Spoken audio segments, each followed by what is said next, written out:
Today on the Star Trek Critic, the Masterpiece Society, a biosphere full of stuffy humans who have never been to Earth and think they are better than everyone else. The first point is lost, since there is no way the Enterprise would be that close to a stellar core fragment. 1 point lost for a single set of doors on the turbolift. Picard says, "Hey, check out my new shirt, I look so cool in it."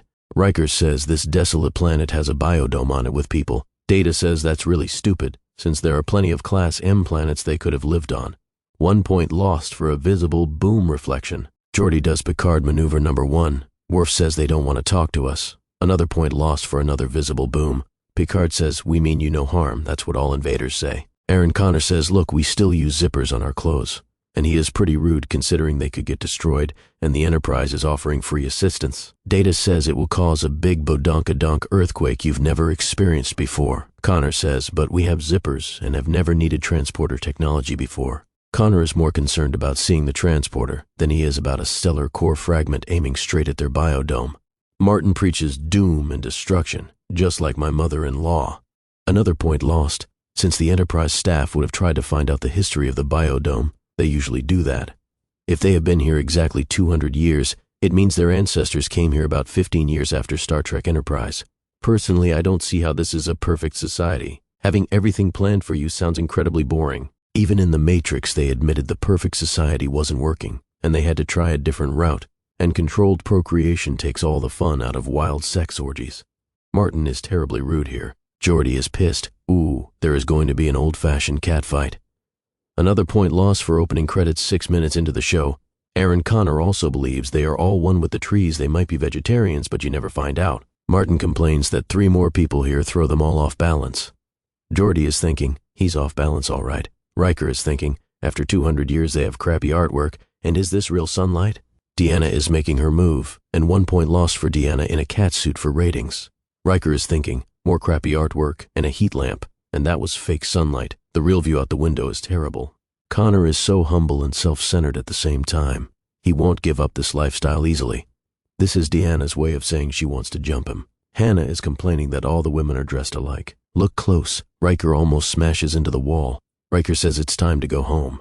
Deanna says she wants to stay and play some more. Riker is thinking, that's usually my line. Then when he beams out, Hannah realizes that their utopia is the most stagnant place in the galaxy. Aaron and Deanna are both terrible at small talk. According to Connor, this society is genetically engineered, but that is illegal on Earth, thanks to this guy. Which means all of these people are descendants of escaped criminals. One thing you also don't learn about the biodome is what kind of technology they do have. Even though Connor claims it is sealed, they would still need occasional crews to go outside and make repairs. He just said that because Martin won't allow him to talk to strangers. Martin preaches more doom and destruction. He is terrified of the transporter, since he watched The Fly when he was 5 years old.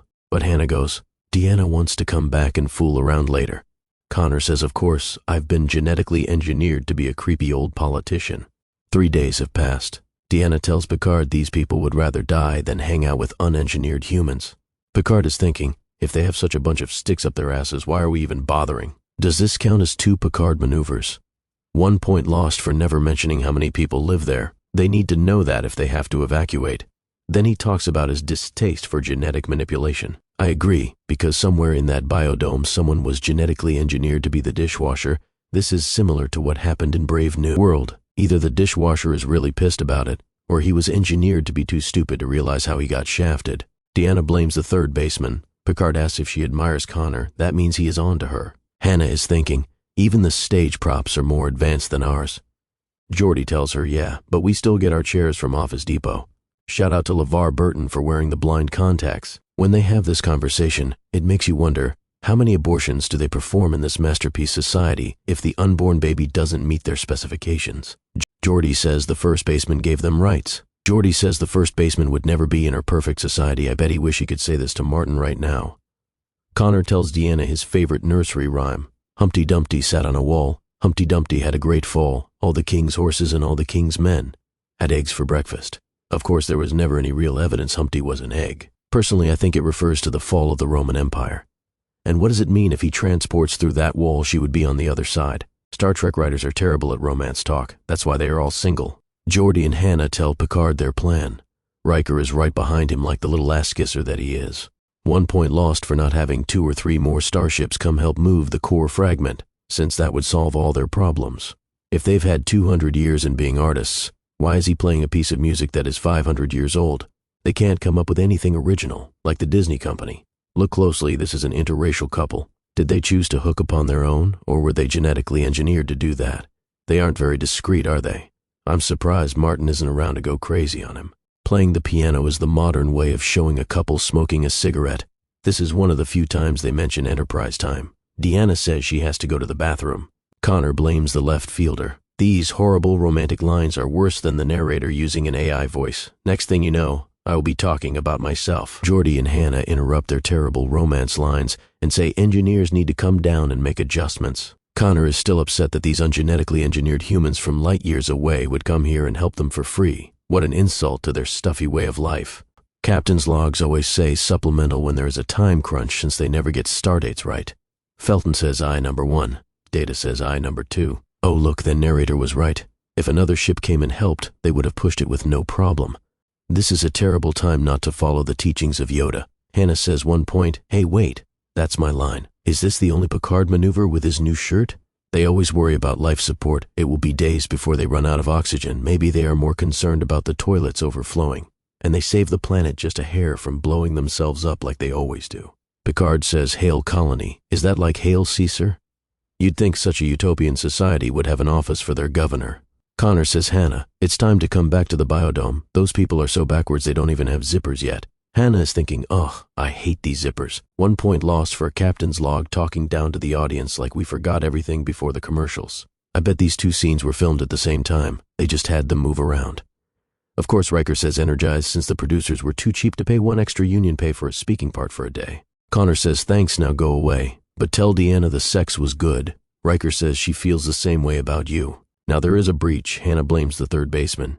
Hopefully they have a protocol for a breach like this. But Geordi is onto her. He says, you saw me naked. My visor knows all and tells all. Hannah says that's why we need to leave this place. Even the Amish use technology when they need it. She is correct though. It must be hard realizing you were bred to be the best in your field, but 200 years out of date.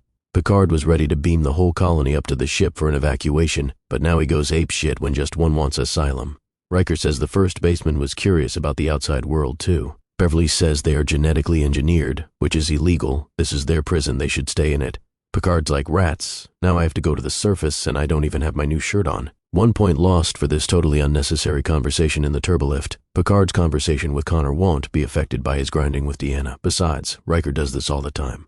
Picard just says you were only being human. That's what he always says to Data when he almost gets everyone killed. Martin is pissed. He says you only want to leave us to be with Geordi, but he never gets the girl. Does Martin realize they all almost died?